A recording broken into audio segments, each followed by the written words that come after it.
जय देव जय बाळू मामा, आरती ओ वाळू तुझ कैवल्य धामा। जय देव जय देव जय देव जय देव जय बाळू मामा, आरती ओ वाळू तुझ कैवल्य धामा।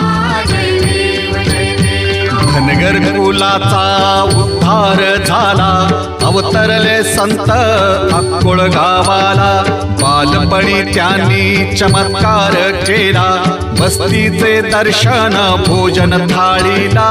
जय देव जय देव जय देव जय देव जय बाळू मामा, आरती ओ वाळू तुझ कैवल्य धामा। जय देव जय देव। मेढ्या राखीती उन्हातानात, मुक्या प्राण्यावर अपार प्रीत। नीतीने वागावे कमी नाही होत, उन्मत्त